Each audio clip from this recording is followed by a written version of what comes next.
안녕하세요, 캐드쟁이 AI입니다. 자, 이번 영상은 정말 오랜만인데 KS 규격 요소입니다. 선생님 지금 갑자기 인벤터 수업하고 있다가 전산능력 기계도 기능사 수업하는 것도 아닌데 갑자기 웬 KS 규격 요소입니까? 라고 생각하실 수도 있어요. 저희가 지금 이제 인벤터에서 다루고 있는 게 수입이죠. 수입하면서 여러 가지 이제 예제들을 제가 제시를 했었는데 그 중에 이제 마지막 예제를 해야 되는데 그걸 하려면 이제 이거를 꼭 알아야 한다. 자, 그래서 이제 이번에 나오는 건 스프링입니다. 스프링. 그래서 요거 이제 얘기 나왔으니까는 이 사람이 다음에 할 예제가 스프링을 그리려고 하는구나 라는 것까지는 아시겠죠. 근데 이제 이렇게 말씀하시는 분들이 있어요. 아니, 스프링이 어떻게 생겼는지 내가 몰라? 알아. 진짜 스프링이라는 거는 솔직히 말하면 이제 기계 쪽에 전공을 하지 않은 분들도 다 아실 거예요. 일반 사람들 전부 다 압니다. 심지어는 초등학생도 알걸요? 네, 그렇죠. 스프링이 어떻게 생겼냐, 그리고 얘가 어떤 동작을 하느냐는 누구나 다 알아요. 근데 이제 우리는 기계 전공을 하는 사람이다 보니까 그만큼 알면 되느냐? 아니죠. 그만큼 알면 안 된다. 이제 간혹 가다가 이제 이런 말씀 하시는 분들이 계세요. 저는 인벤터의 기능만 배우고 싶어요. 굳이 저한테 제도적인 그런 것들을 얘기하지 마세요. 라고 하시는 분들이 계세요. 왜냐면 이거에 나오면 이제 본인 머리가 아파지니까. 그러면 뭐 나는 인벤터만 쓸 거다라고 하면 이 영상은 안 보셔도 됩니다. 네, 안 보셔도 되고 인벤터의 기능만 알고 싶다라고 한다면. 그런데 저는 이제 그렇게 말씀하시는 분들한테는 드리고 싶은 얘기가 있어요. 그럼 인벤터는 왜 익히세요? 라는 거죠. 인벤터를 익히는 게 물론 이제 간혹가다 이런 분들 계세요. 저는 건프라 모델링 해가지고 3D 프린터를 출력하려고 인벤터를 배웁니다. 그러면 뭐 그렇다면 그분들은 안 배우시고 넘어가셔도 뭐 그게 상관없겠죠. 네. 근데 나는 인벤터를 설계 회사에 들어가서 사용하려고 씁니다. 라고 이제 말씀하시는 분들이 저는 인벤터만 배우고 싶어요. 그런 거 얘기하지 마세요. 라고 하면은 문제가 되죠. 그렇게 생각을 갖고 계시면 그분들은 설계회사 들어가는 거를 때려치시면 돼요. 그러면 더 이상 그분들은 인벤터를 배울 필요가 없겠죠. 그럼 인벤터 배우는 것도 때려치시면 돼요. 요 스프링이라는 건 솔직히 말하면 단순히 형상만 알면 되는 문제는 아니에요. 이게 반드시 계산하는 계산 공식을 알아야 됩니다. 즉 이론적인 부분을 알아야 돼요. 무조건. 더욱이나 이 스프링의 설계는 뭐 경력이 많은 설계자가 한다? 아니요. 신입사원도 할 수 있어야 됩니다. 그러니까 이건 회사에서 알려줄 게 아니에요. 왜 선생님 멋대로 그렇게 규정을 하세요? 그게 아니라 제 경험이 그래요. 제가 이제 회사에 신입사원으로 딱 들어가는데 웬만한 건 다 이제 위에 상사가 설계를 다 해서 주거든요. 해서 주는데 유일하게 설계 안 해서 주는 게 하나 있어요. 스프링입니다. 이거 설계 안 해서 줘요. 그냥 나중에 거기 공간에다가 여기 스프링 들어가. 거기에 맞는 스프링 네가 선정해. 이렇게 얘기합니다. 거기서 저 할 줄 모르는데요. 그러면 그때부터 이제 욕 나와요. 욕 나옵니다. 그래서 이건 신입사원이 해야 되는 일이다. 그래서 제가 앞에서도 이제 몇 번 얘기를 했지만 일반적인 회사는 공고 또는 대학교, 전문대학교, 대학교 요 세 개에 나온 세 개의 과정을 거친 학생들을 더 좋아합니다. 우리가 이제 이쪽으로 갈 때 대부분 공고 나오지 않았거나 전문대를 나오지 않았거나 그러니까 공고의 기계과죠. 공고의 기계과 아니면 전문대 아니면 4년제 대학교 요 기계 관련 학과를 전공하지 않은 사람들 중에 이제 기계 쪽을 가는 게 일반적으로 학원에서 캐드 배워서 가시는 분들. 그렇죠? 아니면 직업 전문 학교에서 캐드 배워서 가시는 분들. 이렇게 있단 말이에요. 그러면 이제 대부분 이게 다 전부 다 기계 쪽을 배운 사람들이니까 차별이 없어야 합니다. 이렇게 얘기하시는 분들이 계세요. 근데 저는 그건 잘못됐다고 생각을 해요. 차별이 있어야 합니다. 물론 여기서 차별은 좀 딱 두 가지로 나눠요. 자, 공고 나오신 분들, 전문대 나오신 분들, 4년제 나오신 분들은 한 세트로 묶습니다. 이 세 개 사이에서는 전 차별이 웬만하면 없어야 된다고 생각을 해요. 네, 이 세 개는. 왜냐하면 이 세 개의 학과들은 물론 기간이 다 좀 다소 차이가 나기는 해요. 한 군데는 4년, 한 군데는 3년, 한 군데는 2년. 요새 전문대 중에서 3년짜리 전문대도 있죠. 그러니까 대개 이제 2년에서 3년 사이에 장기간. 그러니까 년이잖아요, 년. 년이라는 장기간을 거쳐서 학습을 합니다. 학습을 하면서 여기서 배우는 교과 과목들을 좀 봐야 되는데 거의 대부분 이제 전문대나 4년대 때는 이론을 더 치중해서 배워요. 그러니까 재료역학, 열역학, 그다음에 뭐 유체역학, 뭐 정역학, 동역학, 진동학 이런 것들을 배우죠. 자, 이런 것들을 배우는 게 이제 거의 주가 되고, 그다음에 공고는 실습하고 요 아까 얘기했던 역학들 그 역학 이론하고 요거 밸런스를 맞춰가지고 적절하게 버무려서 배웁니다. 요게 중요해요. 결국은 이제 요 세 개, 공고, 전문대, 4년제는 어쨌든 이론과 실습을 버무려서 배운다. 가 키포인트예요. 근데 제가 여기서 차별이 돼야 된다는 건 학원, 그 다음에 직업훈련 학교입니다. 그럼 여기서 이런 말씀 하시면 돼요. 직업훈련 학교도 학교인데 왜 차별하세요? 근데 여러분들 오해하시면 되는 게 직업훈련 학교는 학교가 아닙니다. 우리나라 분류상 학교가 아니에요. 그거는 학원의 이름을 학교라고 쓴 것 뿐이지 학교로 분류되지 않습니다. 이게 학원이냐 학교라는 어디서 분류하냐면 교육청에서 분류를 해요. 교육과정에 관련된 거기 때문에.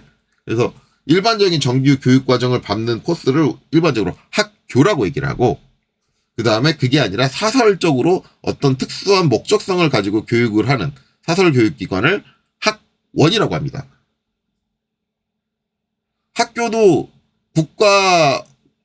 국공립이 있고 국공립이 아닌 이제 사립이 있잖아요. 사립은 민간이란 말이에요. 민간인데 교육과정은 뭘 따르고 있어요? 일반적인 교육과정을 따르고 있죠. 그러니까 학교예요.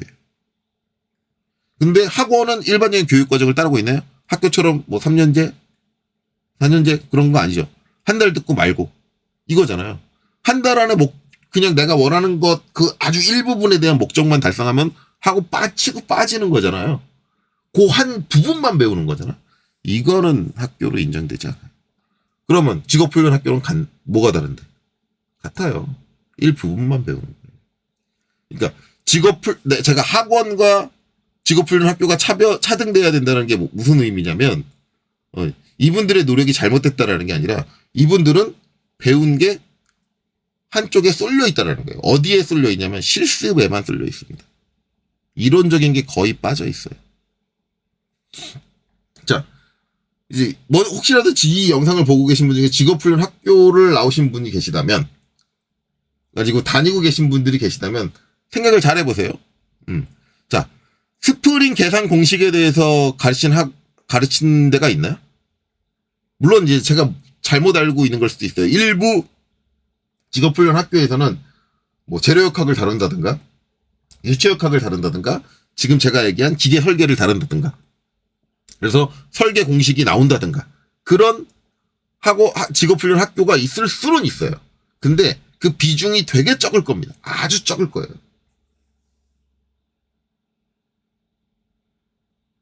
되게 이제 학원들이 가장 기피하는 게 뭐냐면 이런 수업들이에요. 이 이론 수업이 나오면 학생들 힘들어하고 괴로워하고 어려워하고, 그냥 실습은 뭔가 이제 그려지고 형태가 만들어지고 그러면서 좀 어느 정도의 재미를 느낄 수가 있는데 이 이론 수업은 그렇지가 않거든요. 그래서 학생들이 오히려 듣기 힘들어하고 그 과정을 따라오기 힘들어해요. 그러면 학원들은 기본적으로 피하는 게, 지금 안 그래도 수강생 모집하기 힘든데 학생들이 따라오기 힘들어한다, 괴로워한다, 이거를 빼려고 그래요. 요새는 대학도 이걸 빼려고 하는 추세죠. 왜냐면 학생들이 모집이 잘 안 되니까. 그래서 어려운데, 제가 다른 영상에서도 얘기했을 거예요. 어려운 거 나오면 학생들이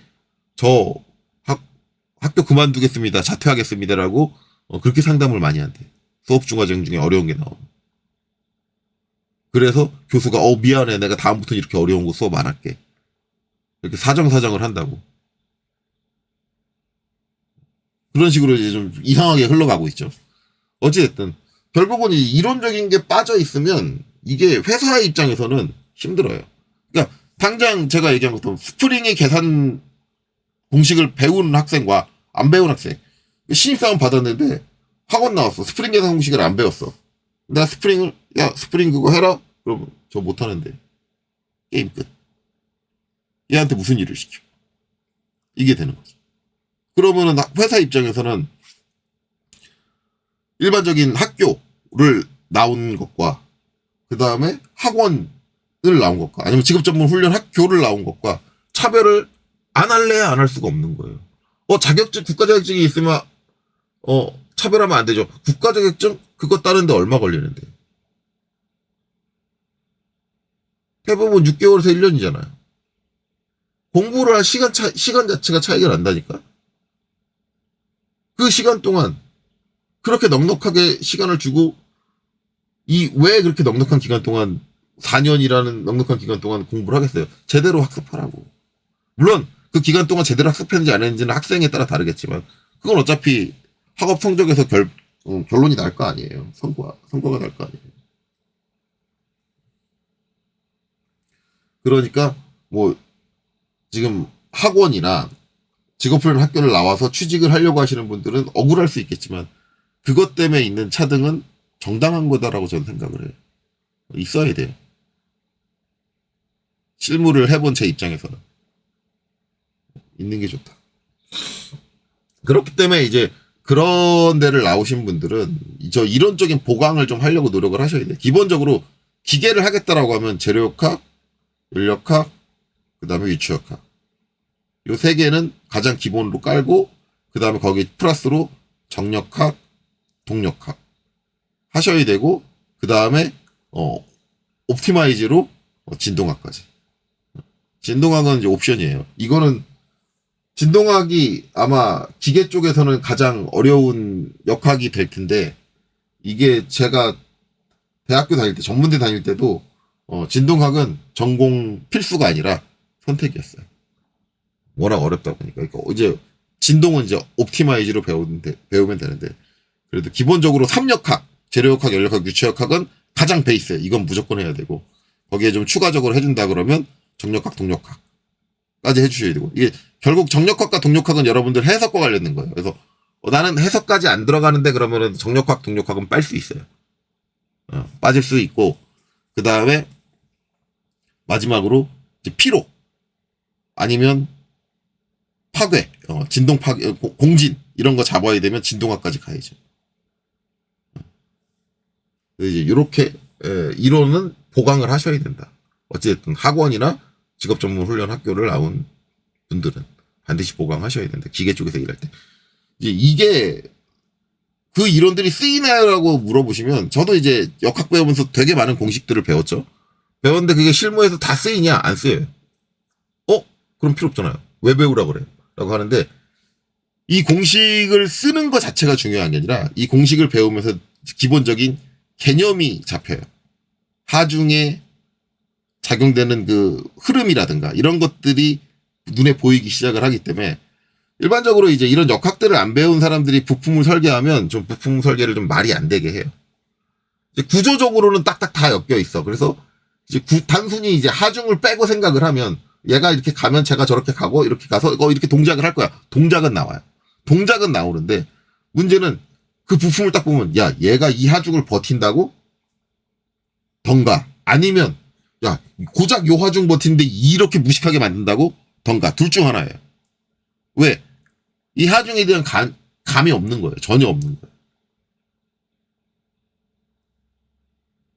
그러니까 말이 안 되는 설계를 해요.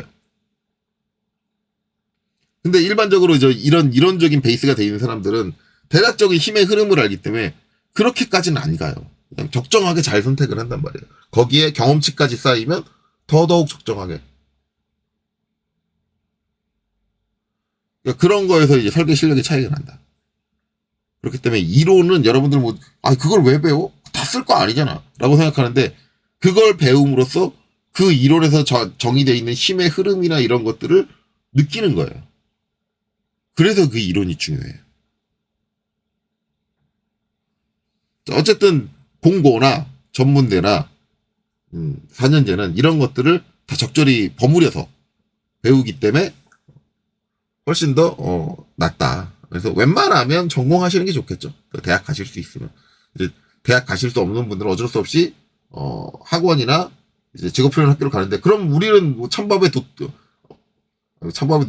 뭐라 그래야 되나? 우리는 왜 찬밥 신세였는데, 찬밥 신세는 아니고요. 이것도 회사마다 달라요. 이제 결국 이거를 이제 이런 사람들을 쓸 거냐 안 쓸 거냐는 회사가 결정하는 거예요. 회사가. 실제로 이제 여러분들이 스펙 좋은 대학교를 나오고 좋은 학교, 그러니까 솔직히 말하면 저는 그건 반대예요. 명문대냐, 뭐 서울대냐, 아니면 저 지방대냐, 뭐 이런 거 가지고 차별하는 거, 이건 잘못됐다. 아니면 뭐 전문대 나온 사람하고 공고 나온 사람하고 차별한다. 이거는 저는 그건 반대예요.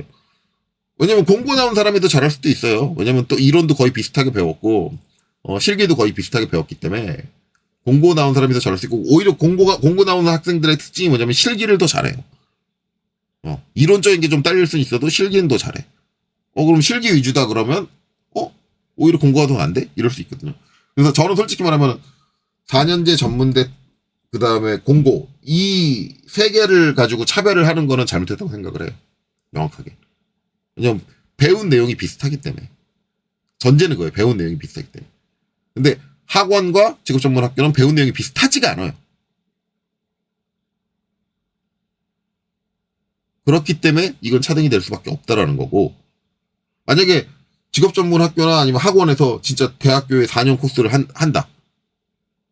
그러면 인정이죠. 아니면 전문대 수준으로 2년 코스로 한다. 그리고 모든 역학 다 가르쳐준다. 그러면 인정이에요. 그러면 차별받으면 안 되죠.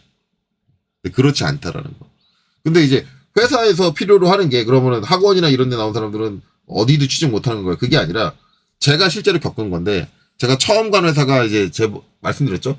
두산인프라코어 대우종합기계 하청업체였는데, 거기 사장님 마인드가 뭐였냐면 대학교 나온 애들을 뽑지 않는다.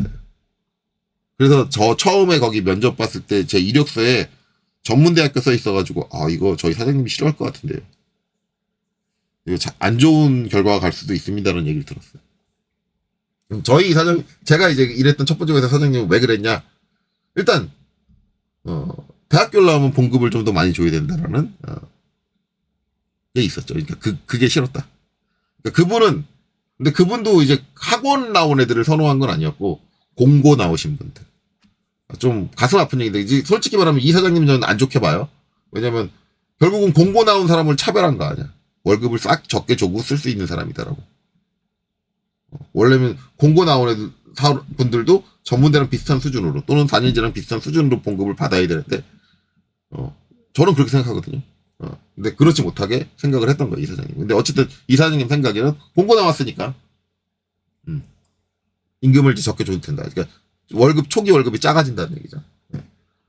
그래서 이제 공고 나오는 사람을 좋아했고, 두 번째 이유는, 그럼에도 불구하고 이제 4년제나 이제 전문대 나온 이제 그런 사람들을 뽑아서 썼는데, 얘네들이 머리에 든 게 좀 있다 보니까, 이 머리에 든 게 좀 있다라는 표현은 이분 표현이에요. 사장님 표현. 든 게 좀 있다 보니까, 말을 안 듣는다. 아는 게 많다고 개긴다. 라는 게 이 사장님이 대학교 나온 학생들을 싫어한 이유였어요. 근데 실제로 이제 그 회사 업무를 보면, 솔직히 그 회사 업무는 제가 업무를 했잖아요. 직접적으로 설계하는 게 하나도 없어요. 그냥 제작도만 만들면 되기 때문에, 솔직히 말하면 공고가 아니고 그냥 일반 학원 나온 사람들도 충분히 할 수 있는 업무예요. 그 업무는. 그 회사 업무를. 완전 설계가 아니에요. 그냥 제작도만 만들기 때문에, 이미 설계 다 된 거에서 제작도만 만들어 주는 거기 때문에, 일반적인 직업훈련 학교 나온 수준이어도 충분히 업무 수행이 가능한 수준이었어요. 그러니까 이제 그런 생각을 한 거죠. 근데 그때 당시는 직업훈련 학교랑 일반 학원이 그렇게 막 이렇게 회사들한테 이름이 알려지지 않았기 때문에 이제 회사 사장님의 고려 대상은 아니었고, 그냥 그분은 이제 세 가지만 생각한 거죠. 4년제, 전문대, 공고. 근데 그 중에 이제 공고를 제일 아래로 본 거고, 그분은.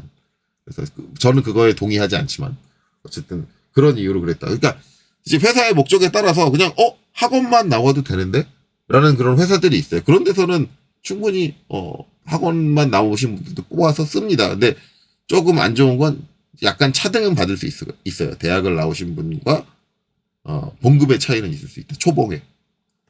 물론 이제 초봉 밟고 나서 이제 그 다음에 자기가 실력을 쌓아가지고 어떻게 성장해서 내 월급을 얼마나 올리느냐는 본인이 하기 나름이죠. 그 이후부터는. 네. 그래요. 어쨌든 이제 그런 게 있다. 그래서 이제 이론적인 거를 좀 일반적인 학원이나 직업전문학교에서 못 배우는 건 좀 문제가 있고 기계 쪽으로 나가겠다라고 생각해서 인벤터를 배우시는 분들은 난 이론을 안 배우겠어. 머리 아프니까. 라고 생각하신다 그러면 이론을 안 배우는 게 아니라 그냥 기계 쪽을 안 하시면 돼요. 그게 맞아요. 그렇다라는 거죠. 자, 이제 사설을 이제 이렇게 길게 했고, 자, 그 다음에 스프링에 대해서 이제 들어갑시다. 그런 이유로 이제 저는 스프링에 대해서 반드시 제 영상을 보시는 분들은 인벤터를 쓰신다면 스프링에 대해서 알고 넘어갔으면 좋겠다라는 거예요. 솔직히 말하면 이 스프링이라는 게 전산응용 기계도 기능사나 아니면 이제 일반 기계기사 아니면 기계설계 산업기사 이런데 시험 문제로 나온 적이 있었나? 저는 본 적 없는 것 같아요. 나올 만도 한데 왜 안 내지?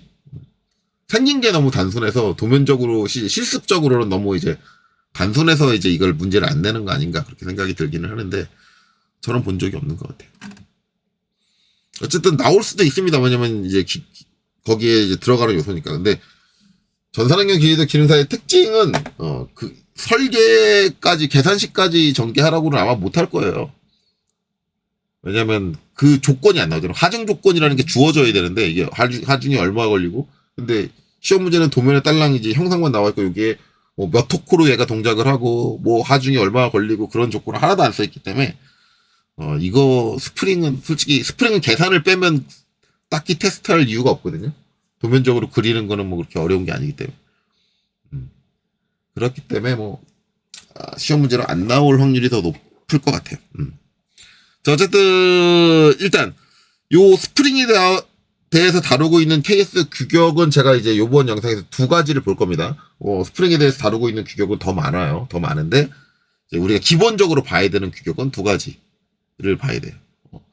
그래서 지금 한 가지가 제도 쪽이 있고 또 한 가지는 설계 쪽이 있어요. 그러니까 제도 쪽은 어떻게 그려야 하느냐에 대한 내용이고 설계 쪽은 자, 이 스프링을 설계하기 위해서 어떤 계산을 해야 되느냐에 대한 내용이에요.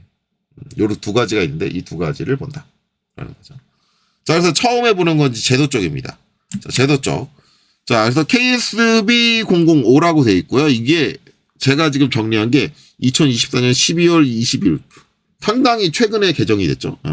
최근에 개정된 내용입니다. 근데 최근에 개정된 내용인데 도대체 뭘 개정한 건지는 모르겠어요. 제가 봤을 때 이거는 좀 바뀌어야 되는데 라고 생각하는 것도 안 바뀌어 있는 게 있고 조금 애매합니다. 자, 일단은 처음에 나오는 거 뭐 앞에 쭈르쭈르 뭐 내용이 있고 저는 네 번째 항목부터 나왔습니다. 4. 스프링의 분류. 자, 스프링에는 이런 것들이 있어요라고 처음에 분류를 하고 들어갑니다. 모든 스프링을 다 그려야 되니까 거의 모든 스프링에 대한 분류가 나오죠. 자, 그래서 이제 처음에는 코일 스프링. 이라는 게 있어요. 이게 여러분들이 가장 일반적으로 보는 이제 동글동글하게 말려있는 스프링을 얘기합니다. 네. 그쵸? 코일 스프링. 근데 여러분들이 가장 많이 본 거는 압축 코일 스프링이에요. 이 중에. 압축 코일 스프링. 압축 코일 스프링은 이제 여러분들이 잘 알고 있는 이제 볼펜에 들어가 있는 이렇게 돼 있어가지고 요거를 꾹 누르면 이제 얘가 압축이 됐다가 그쵸? 압축이 됐다가 이 압축돼가지고 얘가 압축이 돼 있는 게 그거죠. 에너지를 저장을 하는 거예요.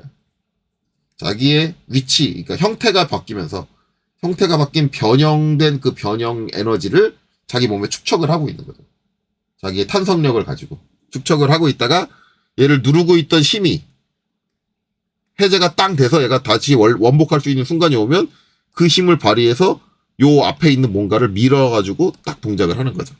그래서 우리가 볼펜을 딱 눌러가지고 이제 볼펜 앞에 힘을 딱 빼놓은 상태에서 락을 딱 걸어놓으면 락이 걸려 있어가지고 에너지가 스프링은 에너지가 저장된 상태로 있는 거죠.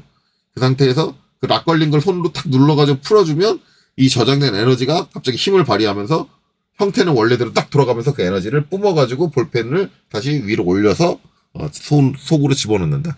이게 우리가 일반적으로 알고 있는 압축 코일 스프링이죠. 그래서 압축돼서 형태가 압축이 되면서 에너지를 저장을 하고 그 저장된 에너지를 형태가 원래대로 돌아오면서 쓴다라는 게 압축 코일 스프링이고, 그 다음에는 인장 코일 스프링은 똑같아요. 똑같이 동글동글 말려 있는데 얘는 이렇게 사이에 틈새가 있잖아요. 틈새가 있게 말려 있다면 인장은 틈새가 없이 촘촘하게 이렇게 말려 있습니다. 촘촘하게. 얘는 뭐냐? 얘를 잡아 늘리는 거예요. 잡아 늘리면 늘어난 만큼 에너지를 저장을 하고 탁 놓으면 원래대로 딱 돌아가는 힘. 그건데 이건 여러분들 어디서 많이 보냐면 헬스장에서 많이 볼걸요? 헬스장에 보면은 여러분들 그 팔 운동하는 것 중에 이렇게 바 돼 있고 여기에 이제 링크가 있어가지고 이렇게 땅 이렇게 손잡이가 있고 여기를 손으로 이렇게 잡아요. 그렇죠? 여기에 스프링이 걸려 있죠. 그래서 제가 이거를 쭉 이렇게 오므리면 스프링이 어떻게 돼요? 늘어나죠. 늘어나면서 그 스프링은 뭐예요? 네. 에너지를 저장하고 있는 거죠. 그래서 꽉 누르면은 손이 부들부들 떨리죠. 네. 저 힘을 이기고 스프링이 늘어난 저 에너지를 이기고 내가 눌러줘야 되니까. 그랬다가 다시 원복. 네. 이런 식으로 사용되는 거. 이게 인장 스프링. 근데 이것도 똑같이 동글동글 이렇게 말려 있는 거기 때문에 코일 스프링이다. 자, 그 다음에 이제 비틀림 코일 스프링. 비틀림 코일 스프링은 어떻게 보냐면 이렇게 똑같이 말려 있어요. 이거 촘촘하게 말려 있어요. 말려 있는데 요 끝에서 어떻게 되냐면 요렇게 하나 튀어나와요. 그리고 또 여기서 이렇게 말려 있어요. 이런 거 봤을 거예요.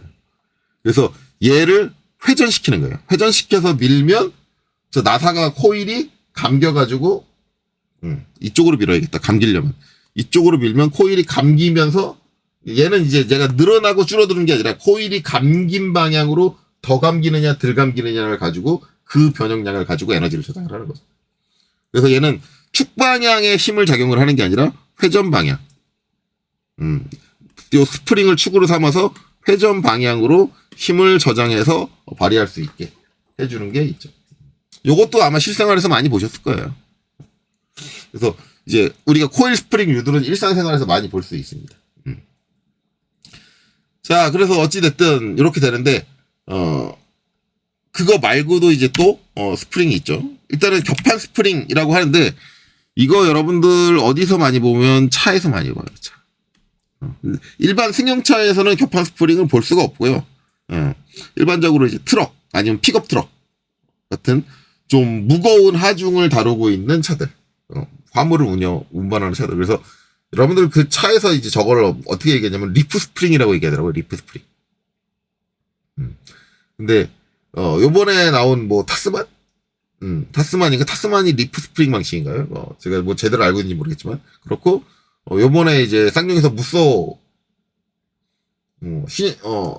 풀체인지 나왔죠. 네, 무쏘 픽업 트럭 풀체인지 나왔는데 거기에는 이제 두 가지 사양을 제공한다 그러더라고요. 저 리프 스프링이 들어간 사양이 있고 다른 게 있고 다른 형태가 있고. 근데 리프 스프링 들어가 있는 차들을 일반적으로 승용차에서는 여러분들을 되게 안 좋아하죠.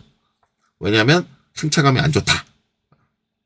그래서 타스만 승차감이 안 좋은 게 저 리프 스프링의 문제다. 뭐 그런 식으로 얘기하는 경우도 있고. 어쨌든 리프 스프링이 이게 스프링이 이제 판의 형태예요. 판의 형태. 이렇게 판의 형태고 그 판이 얘는 휘는 거예요. 이렇게 밴딩. 휘는 걸 가지고 이제 에너지. 저 휜 게 다시 원래대로 펴지는 거. 그걸 가지고 이제 에너지를 저장을 한다. 그래서 여기 보면 뭐라고 써있냐? 단판 스프링을 표현한다 그러는데 단판 스프링 이제 격판 스프링이라고 하는데 단판 스프링 그냥 판 스프링이라고 그래요. 판 스프링. 제가 이제 자동화 쪽 설계할 때 요건 많이 써봤어요.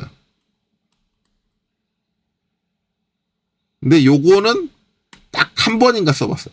단판 스프링. 격판이 아니라 단판. 단판 스프링을 딱 한 번 써봤고 저게 가장 많이 쓰이는 건 말 그대로 차에 이제 이게 여러 겹으로 이렇게 갈 거예요. 여러 겹으로. 점점 길이가 짧아지면서. 그래서 이제 저 격판 스프링, 리프 스프링을 쓰는데 요게 좀 별로 그렇게 좋지는 않아요. 왜냐면 이게 나중에 이렇게 휘는 거다 보니까 중간에 크랙이 가서 깨지거든요. 판 스프링이 이렇게 부러져요.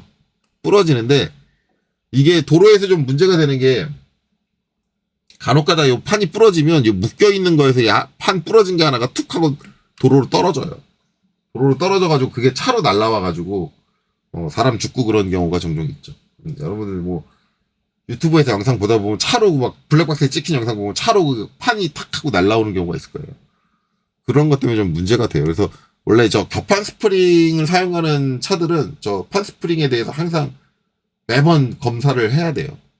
되게 위험합니다. 도로에서는. 어쨌든 이제 이런 스프링도 있고, 그 다음에 토션바도 여러분들 차에서 많이 보죠. 차에 이제 토션빔 뭐 이런 것들이 있는데, 토션빔은 이제 뭐 여기 이렇게 두 개가 나눠져 있고 여기 이제 발을 이렇게 걸어주는 건데, 이 두 개가 어떤 힘의 차이로 인해서 얘는 이쪽으로 가고 얘는 이쪽으로 움직여서 얘가 뒤틀린다. 뒤틀릴 수 있잖아요. 그러니까 여러분들 흔히 차체가 뒤틀리잖아요. 왜냐면 차체 같은 경우는 이제 회전 운동을 하면 이렇게 코너를 돌면 이 안쪽과 바깥쪽이 거리가 다르고 속도가 다르기 때문에 그것 때문에 차체가 뒤틀려 버리거든요. 그러면 뒤틀린 상태에서 그 상태를 유지하면 안 되잖아요. 이 코너를 다 빠져나와가지고 직선 도로를 다루면 원래대로 돌아와야 될 거 아니야. 그때 토션바가 걔를 원래대로 원복시켜주죠. 뒤틀리는 그 토션바가 살짝 뒤틀리면서 뒤틀리는 에너지를 갖고 있다가 그걸 원래대로 다시 땅 하고 눌러주는 거죠. 그게 이제 토션바가 되는 거죠. 그 다음에 이제 벌류트 스프링이 있습니다. 벌류트 스프링은 요 판 스프링과 똑같이 판인데 아주 얇은 판이에요. 얇은 판이어가지고 얘를 어떻게 되냐면 우리 이제 똘똘똘똘 마는 거죠. 우리 종이 말듯이. 종이 말듯이 마는 건데, 대신 이제 얘를 그냥 마는데 어떻게 마냐면, 이제 말면은 우리가 이제 옆에서 보면 원통이 되잖아요. 똑바로 잘 말면. 이렇게. 똘똘똘똘똘똘 똑바로 잘 말면 원통이 되는데, 얘는 똑바로 잘 만 게 아니라 약간 우리가 종이 말다 보면 실수해가지고, 이게 이제 요렇게 해서 대각으로 이렇게 돼가지고 말려가지고 여기가 조금씩 이렇게 삐져나오는 거 있죠. 짱. 그러니까 약간 기울어져가지고 말려가지고 조금씩 삐져나오잖아요. 끝에가. 예, 종이 여러분들 기울여서 말아보면 이거예요. 이게 벌류트예요. 그럼 왜 이렇게 일부러 끼우려가지고 마냐? 여기에 삐져나오게 한쪽이.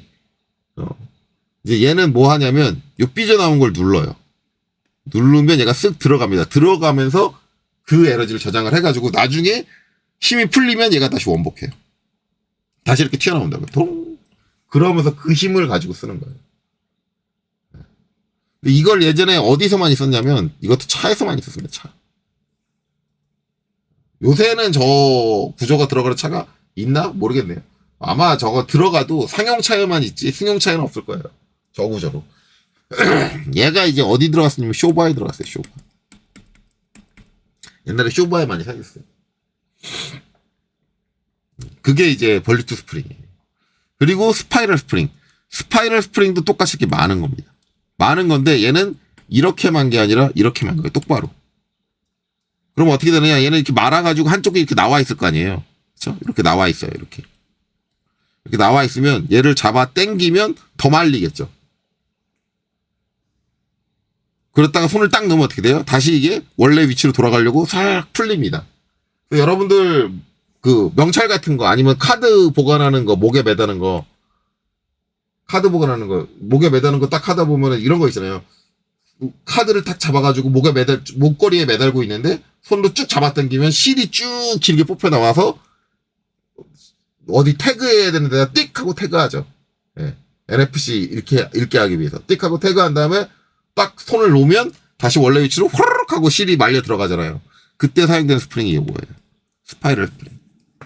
그 안에 들어가 있어요. 저 구조가.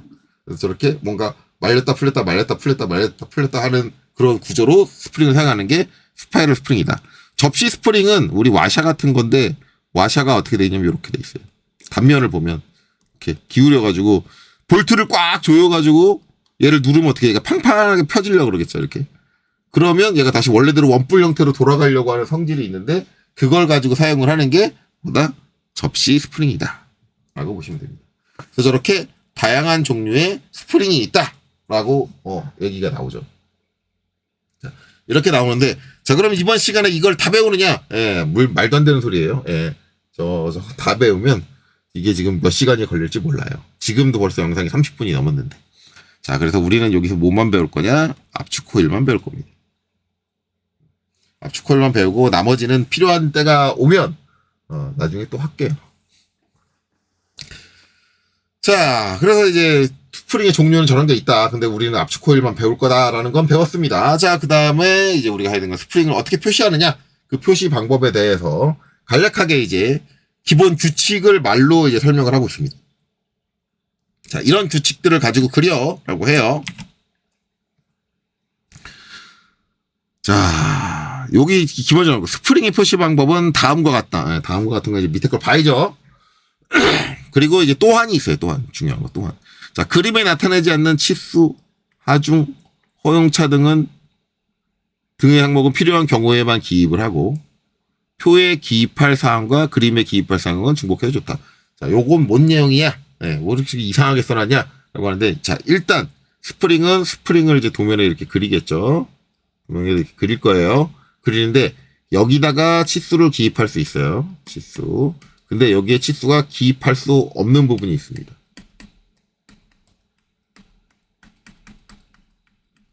자, 스프링은 설계 상태에서 중요한 게 뭐냐? 모양이 중요하냐? 아니요. 스프링은 가장 중요한 게 뭐냐면 스프링이 저장할 수 있는 에너지예요.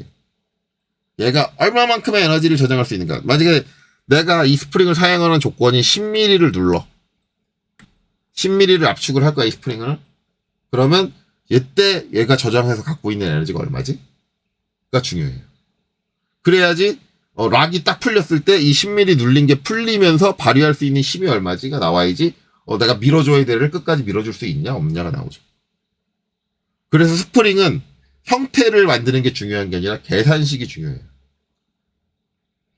그리고 이 계산식은 신입사원도 계산할 수 있어야 돼요. 무조건. 상사가 나한테 일을 할 때, 저도 마찬가지였지만 제가 회사 딱 들어갔을 때 상사가 저한테 이 스프링에 대한 얘기를 했을 때 다른 부품은 다 그려줬는데 스프링만 유일하게 자, 여기 이 공간에 스프링 들어가야 된다? 네가 해라. 알아서 스프링 선정해. 또는 스프링을 설계해. 시중에 나오는 제품 스프링 중에 원하는 게 없다 그러면 설계를 해. 라고 해요. 공식을 알려주는 것도 아니고 아무것도 안 알려줘요. 그냥 해요. 왜? 제가 기계 설계할 줄 안다고 들어왔잖아. 이건 기본이라는 거. 간혹 가다가 그건 알려주고 해야죠. 회사는 학원이 아니에요. 이거는 스프링의 계산은 뭐 회사에 들어가야지만 배울 수 있는 특수성이 있는 부분이 아니에요. 이거 전혀 없어요. 특수성. 이거는 이미 일반 표준으로 다 정해져 있는 이론이기 때문에 일반적으로 다 끝나는 내용이에요. 그러면 제가 늘 얘기했지만 회사에서 가르쳐주는 건 회사에 와야지만 배울 수 있는 걸 가르쳐주는 거지 회사 오기 전에 이미 배울 수 있는 학습 단계에서 이미 배울 수 있는 내용은 안 가르쳐요. 그걸 내가 왜 가르쳐? 야, 내가 그거를 안 가르치려고 네가 대학교를 나왔는지 보고 네가 자격증이 있는지를 보고 네가 학원을 나왔는지를 보고 너를 뽑았는데 근데 그걸 나한테 알려달라고? 야, 그럼 너는 그 갖고 있는 자격증하고 네 학력하고 그건 다 어디다 써먹는 거냐? 아무짝에 쓸모없는 건데 내가 왜 그걸 보고 널 뽑았냐? 그냥 길거리에 있는 사람 아무나 붙잡아가지고 내가 월급 줄 테니까 일하세요. 그러면 되는 거 아니야? 아무것도 모르는 사람? 내가 다 알려줄 거면? 그거잖아요. 그러니까 되게 지금 일부 학원 강사님들이나 일부 학생들이 지금 얘기하는 그건 회사에서 알려줘야지 안 알려주고 시키는 게 있어. 이건 알려줄 게 아니에요. 너 뭐 하러 왔어? 기계 설계하러 왔잖아. 근데 이걸 내가 왜 알려줘야 돼? 너 기계 설계 할 수 있다고 왔잖아. 그럼 스프링 계산은 네가 할 수 있어야지. 이건 일반적인 건데. 그렇게 되는 거예요. 그러니까 말도 안 되는 억지를 부리지 말아라. 결국 이런 이제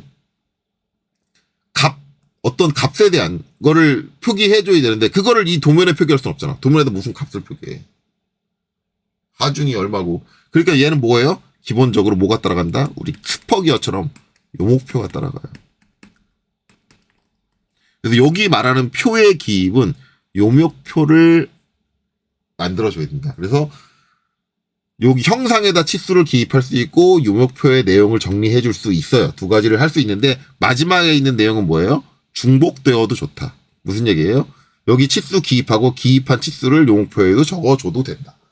그걸 두 군데 적어줬다고 중보치수 기입이라고 뭐라고 하지 않는다라는 거죠. 그래서 실제로 실무에서는 두 군데 다 기입합니다. 자, 그래서 우리가 이제 저 첫 번째 항목에서 알 수 있는 건 뭐다? 우리가 형상도 그려야 되고 요목표도 만들어야 돼. 라는 거죠. 네. 자, 그렇게 되고. 자, 그 다음에 이제 보시면 이제 그 샘플을 보여드리면 이제 이런 식이에요. 이렇게 형상에다 내가 치수를 기입을 하고, 그 다음에 밑에, 이렇게 요목표가 나와 있어요. 상당히 복잡하죠. 상당히 복잡하게 나와 있습니다. 일단 국가자격시험에서 저 요목표가 있나 한번 볼까요? 자, 여기 보시면, 레치, 스프로킷, 헬리컬, 웜, 자, 베벨, 그 다음에 없어요. 일단 국가자격시험에는 요목표 예시가 없다. 그러면 제가 말한 게 더 맞는 말이 되겠죠? 저게 국가자격시험에 나올 일이 없다는 얘기네. 요목표 예시가 없으니까. 예. 실제로 이제 실무에서 사용되는 용어표는 저는 이렇게 복잡하게는 안 했어요. 저는 이렇게 복잡하게까지는 안 했고, 좀 더 간단하게 작성을 합니다. 이게 이제, 요건 이제 예시지 꼭 요렇게 작성하라는 건 아니고, 이제 이렇게 작성해주면 좋기는 해요. 좋기는 한데, 이 정도까지는 아니다. 요거는 이제 뭐 빠져야 되고, 뭐 넣어야 되고는 좀 이따 얘기합시다. 자, 그런 다음에 이제 세부 항목을 볼게요. 세부 항목. 어쨌든 이제 이렇게 형상을 그리고 요목표가 있어야 된다. 라는 것까지는 알았어요. 자, 그 다음에 A라는 게 나오는데, 코일 벌루트 스프링, 코일 스프링, 벌루트 스프링, 스파이럴 스프링 및 접시 스프링은 일반적으로 무하중. 무하중. 그러니까 우리가 스프링이라는 게 눌리는 거잖아요. 눌리는 거. 눌리는 건데, 압축 스프링 같은 경우는 이제 스프링이 이렇게 있으면 이제 무하중 상태는 전혀 눌리지 않은 상태. 눌리지 않은 상태예요. 근데 얘를 누르는 상태가 두 가지가 있어요. 하나는 이렇게 살짝 누르는 거. 요걸 뭐라고 하냐면 예압이라고 해요. 예압을 걸어줘요. 그 다음에 더 깊게 눌러주는 거. 이거를 작용압이라고 해요. 작용압. 실제로 내가 설계적으로 여기까지 쓸 거야라는 거예요. 실제로 작용하면 이렇게 된다. 예압이라는 건 이게 살짝 눌러줘야 돼요. 이게 여러분들 이제 스프링 설계할 때 가장 실수하는 것 중에 하나가 뭐냐면, 제가 이제 요 옆에다가 이제 구조체를 하나 만들었는데, 만약에 요 사이, 얘가 이제 실린더 같은 거죠, 요게. 요 형상이 실린더 같은 건데, 요 사이에 스프링이 들어가서 얘를 뒤로 끝까지 밀어줘야 된다. 라고 한단 말이에요. 그럼 스프링을 설계를 할 때, 스프링의 무하중 상태를 여기서부터 여기까지 이 길이로 설계하면 잘못 설계하는 거예요. 이러시면 절대 안 돼요. 무조건 스프링이 들어갈 공간보다 살짝 더 길어야 돼요. 왜 그러냐? 살짝 눌려야 얘가 스프링이 얘를 지속적으로 이쪽으로 밀어주는 힘이 있어요. 근데 이게 딱 맞게 설계되잖아요.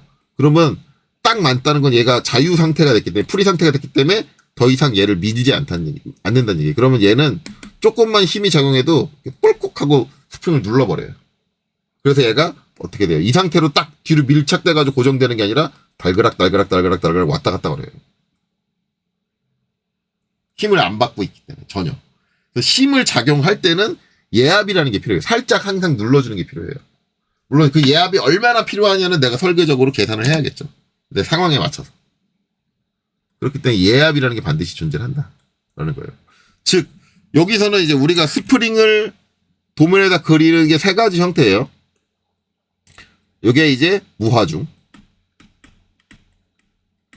그 다음에 요만큼 눌린 예압.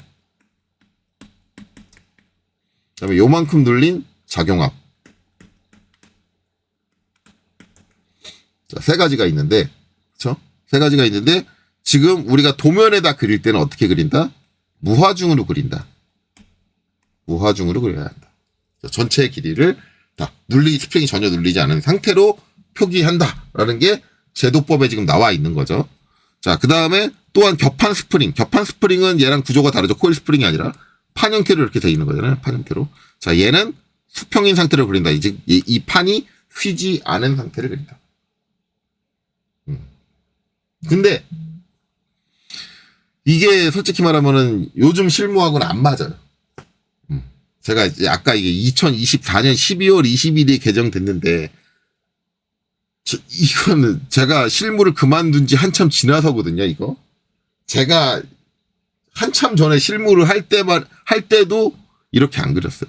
여기 써있는 대로. 물론 이제 벽판, 그리고 판 스프링 같은 경우는 요 평행 상태, 수평 상태, 이건 맞아요. 이렇게 그려요. 이렇게 그려주는데, 코일 스프링 같은 경우, 특히 압축 코일 스프링 같은 경우는 지금 무하중 상태 그린다 그랬잖아요. 이런데 이렇게 되면 문제가 뭐냐면, 얘가 어디 조립되는 부품, 뭐 이제 이렇게 돼가지고 아까 봤던 것처럼 이렇게 돼서 이 공간 안에 들어가야 된다. 근데 제가 뭐라 그랬어요? 예압이, 이 공간 안에 들어갈 땐 예압이 걸려야 된다 그랬잖아요. 그러면 이게 자유장 상태로, 그러니까 무하중 상태로 들어가면 어떻게 되냐면 이렇게 겹쳐요. 스프링이. 그쵸. 더 돌출돼 있을 테니까. 이거 되게 보기 싫거든요. 조립도에서. 그래서 실무에서 어떤 상태를 그리냐면 예압 상태 그립니다. 자유장 상태를 그리지 않고 예압 상태를 그려요.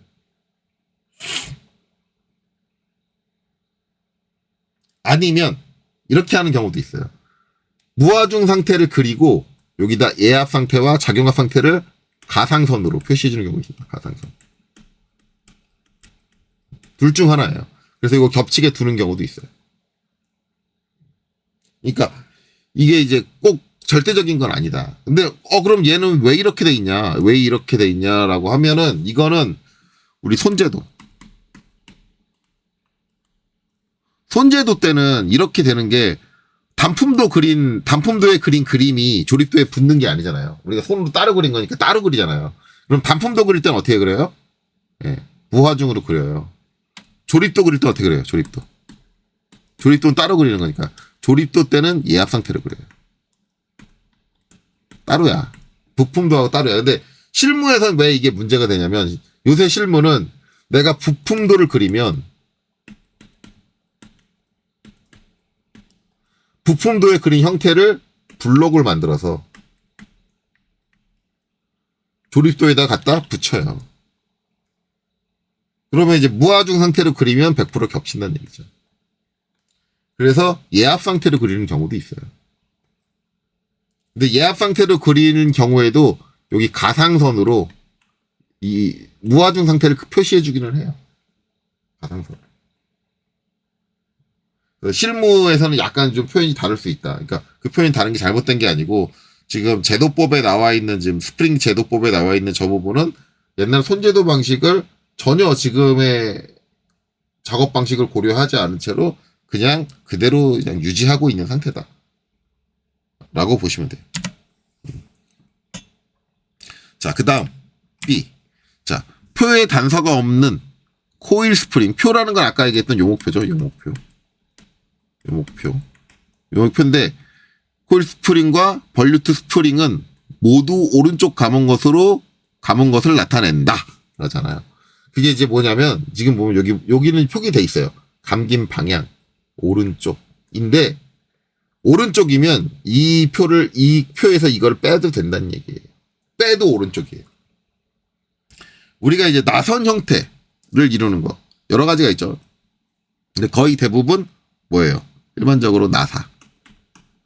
이런 것들이 있는데, 기본은 오른쪽이에요. 그럼 얘는 오른쪽이냐? 아니죠. 얘는 이렇게 감기니까 왼쪽이죠. 오른쪽은 이렇게 감기겠죠. 시계 방향으로 감기는. 이렇게 돼요. 그래서 기본적으로 내가 감긴 방향을 표현하지 않으면 오른쪽이다. 근데 솔직히 말하면 스프링은 이게 감김이 오른쪽이냐 왼쪽이냐가 그렇게 중요하진 않아요. 왜냐면 저 스프링의 경로를 우리가 어디다 껴넣는 용도로 나사처럼 활용하지 않는 이상은 중요하지 않거든요. 어차피 이게 오른쪽으로 감기든 왼쪽으로 감기든 갖고 있는 변형량은 똑같고 저장할 수 있는 에너지량은 똑같기 때문에 의미는 없는데, 어쨌든 감긴 방향을 이렇게 표시해준다. 근데 어쨌든 저렇게 나선형으로 돼 있는 것들은 거의 대부분 제조 방식이 오른쪽이 표준이기 때문에 거의 대부분 그냥 아무 말 없이 얘기를 하면 오른쪽으로 무조건 제작을 해요. 그러니까 오른쪽일 때는 표기할 필요 없다. 대신 왼쪽으로 감는 경우에는 반드시 감긴 방향을 왼쪽이라고 표기해야 돼요. 무조건 왼쪽으로. 나는 특수한 상황이어서 이 스프링을 반드시 왼쪽으로 감아야만 해라고 한다면 그땐 반드시 감긴 방향을 표시해 주셔야 한다. 요 목표에다가. 그렇다는 얘기죠.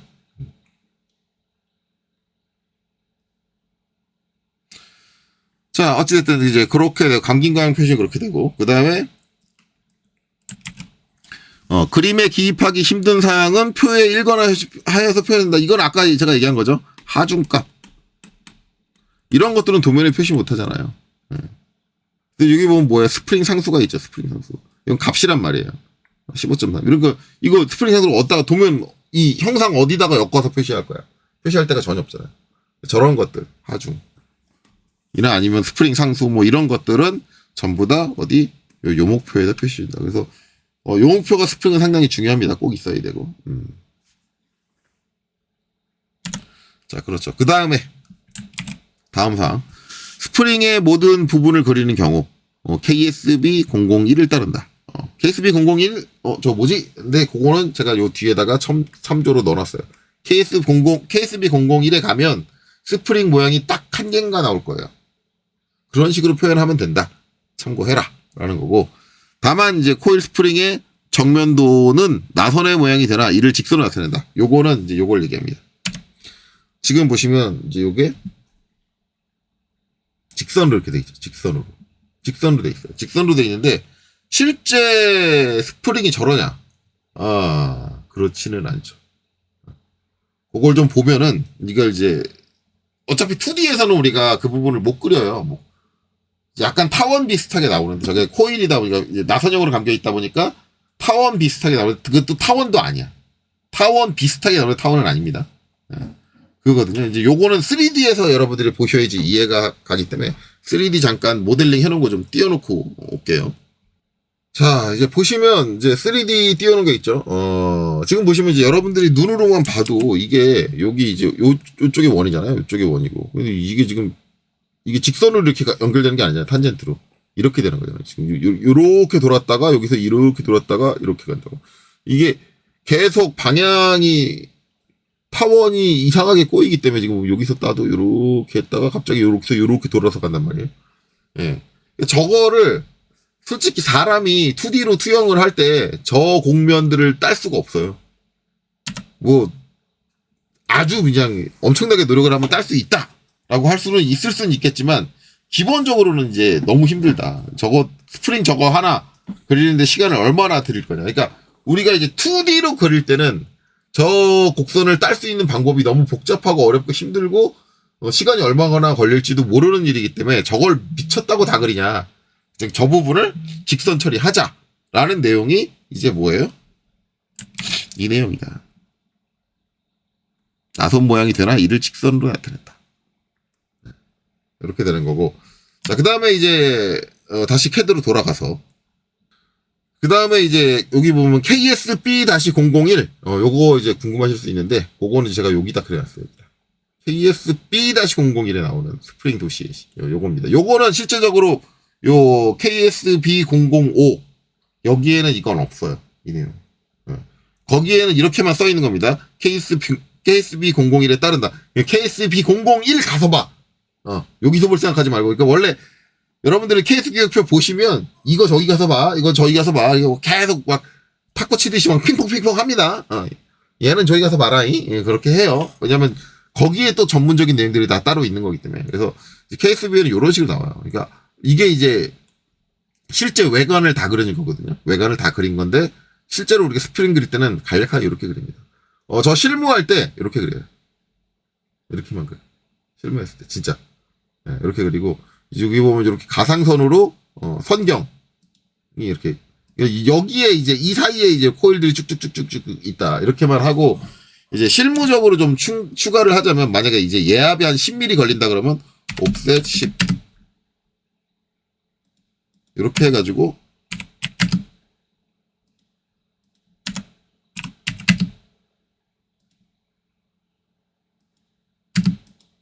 이렇게 해가지고 뭐 실제 작용압이 한 얘를 30mm 민다 그러면 이제 옵셋 30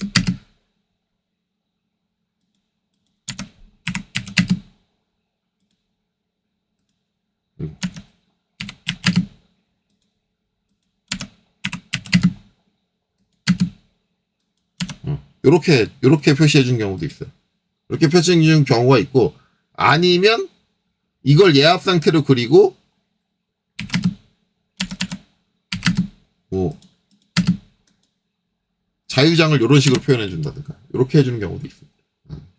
그거는 이제 여러분들 선택에 따라서 이제 가는 거죠. 뭐가 답이다. 왜냐면 그건 KS 규격에 이미 정의된 거랑 벗어난 거기 때문에 뭐가 답이다라고 나와 있진 않아요.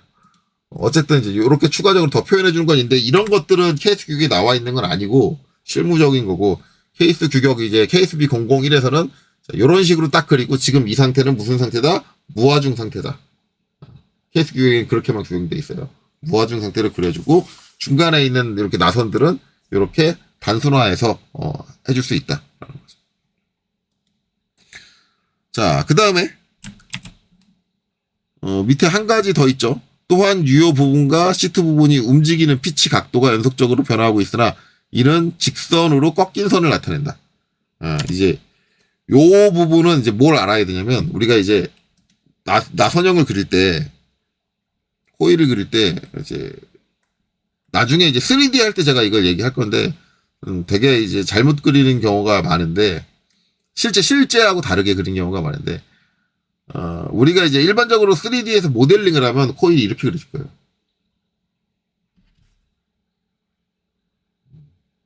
나선형이 저렇게, 스프링이 이런 식으로 지그 하고, 이제 요 상태에서 어떻게 해요? 이제 여러분들 인벤트에서 이제 요 스프링 그려보신 분들 아시겠지만, 이 상태에서 여기서 이렇게 해가지고 여기만 잘라내요. 여기 양쪽만 탕탕 잘라내는데, 솔직히 나사가 스프링이 그런 식으로 구성이 안 돼요. 스프링 구성이 안 되고, 스프링 저기 이제 보면은 끝처리라는 게 있어. 끝처리를 어떻게 하느냐인데, 그래서 나오는 개념이 뭐냐면 이게 나와요. 감김수 보면, 감김수라는 게 나사가 감겨 있는 요 수를 얘기하는 거죠. 몇 번 감겼냐. 지금 보면 1번, 2번, 3번, 4번 감겼다. 이렇게 생각을 하는데, 자, 감김수에 뭐가 있냐면 총감김수가 있고 자리감김수가 있고 유효감김수가 있어요. 총감김수는 유효감김수의 유효 플러스 자리 곱하기 2예요. 그러니까 자리만 가로치고 곱하기 2예요. 그렇죠? 유효에다가 자리 곱하기 2를 더한 거예요. 그래서 지금 보면 여기 뭐 어떻게 총이 어떻게 되냐면 11.5죠. 유효가 뭐예요? 9.5죠. 각 1. 자리가, 왜냐면 자리가 양쪽 끝이잖아요. 또 자리도 한쪽은 안 만들고 한쪽은 만들 수도 있어요. 끝처리가 되게 이제 애매해지는 거죠. 그래서 저게 있는 거예요. 저게 있는데, 이제 요게 문제가 뭐냐면, 나중에 끝처리 형태에 대해서 제가 얘기를 할 거지만, 이 자리감김수의 피치하고 유효감김수의 피치하고 피치가 달라요. 자리감김수는 일반적으로 피치가 이제 한 바퀴 돌 수 있는 정피치, 그러니까 여기 딱 밀착될 수 있는 밀착 피치라고 한다 그러면, 여기서부터 변형이 있을 수 있는 변형 피치가 여기 바뀌는데, 피치가 좁은 쪽에서 넓게 바뀌는 요 중간에 매끄럽게 변형되는 변형부가 있어야 돼요. 거기 곡선이 달라지거든요. 근데 이걸 2D적으로 그리면 처리할 수 있는 방법이 없는 거야. 그래서 그거를 이제 도시된 게 이제 여기 있거든요. 여기 이제 자리 표시에 딱 보면은 이제 여기 이렇게 딱 나오죠. 여기서부터 여기까지 피치는 딱 밀착되게, 끝이 딱 밀착되게 되게 좁아요. 피치가 하나에서 하나 사이 피치가 되게 좁단 말이에요. 좁는데 거기서 이제 점점 넓어져야 되잖아. 요 사이에 매끄럽게 바뀌는 부분이 존재를 하는데, 이걸 우리가 2D적으로는 못 그린다니까? 그 매끄럽게 바뀌는 변화를 못 그려. 그러니까 어떻게 해? 여기서 얘기하는 건,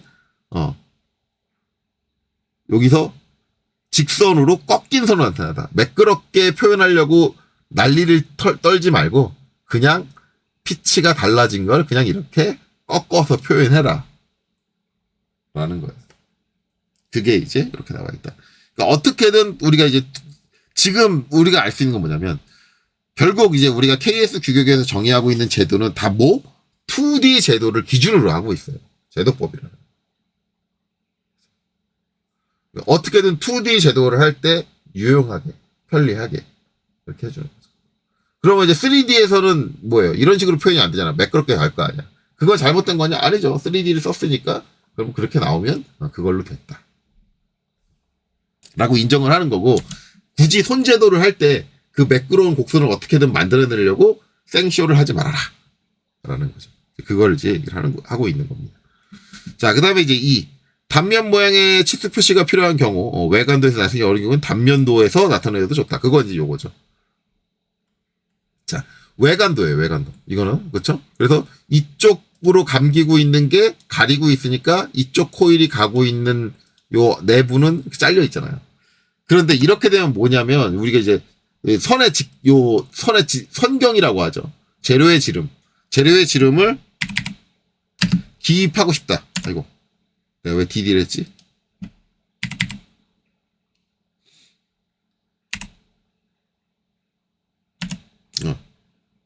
DLI인데. DLI를 하려는 거 갑자기. 그리고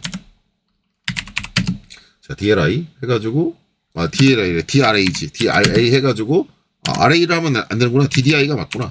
DDI 해가지고 지름을 표시하겠다. 하면 이렇게 되면 뭐예요? 이 안쪽에 여기 없잖아.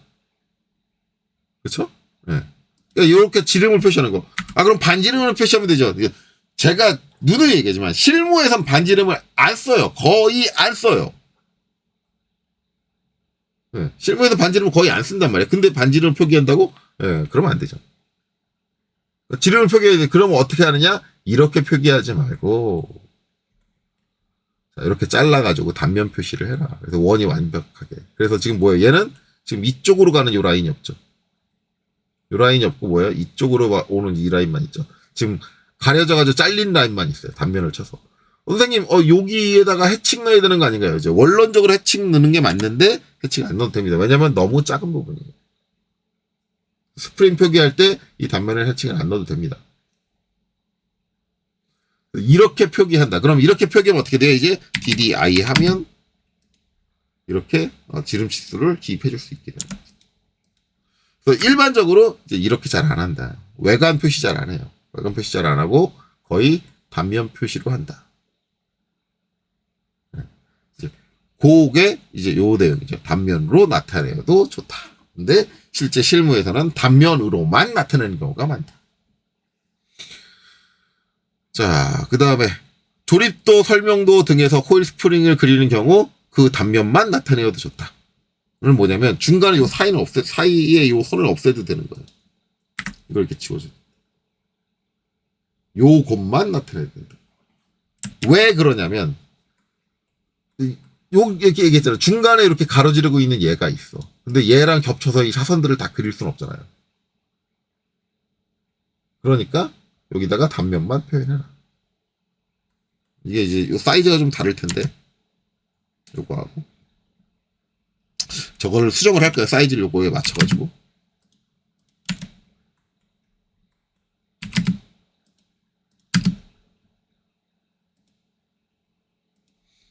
사이즈를 맞춰가지고 수정을 할까?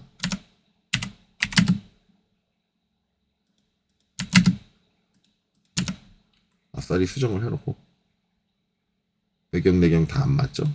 그러면 옵셋 1 정도.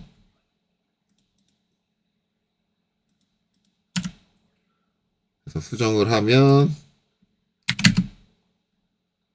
여기서 이 직경은 이 정도 오게. 그 다음에 여기서 이 직경은 이 정도 오게. 여기는 지우고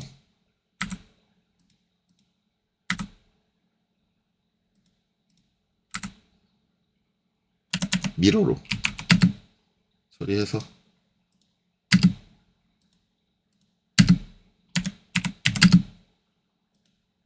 F로 가는 게 낫겠다. 필렛으로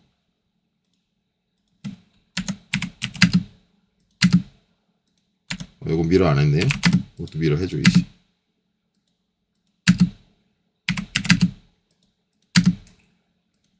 그리고 길이가 80으로 그려놓은 거니까 제가 요거는 얼마야? 30이니까 75로 가죠. 45 더 가게.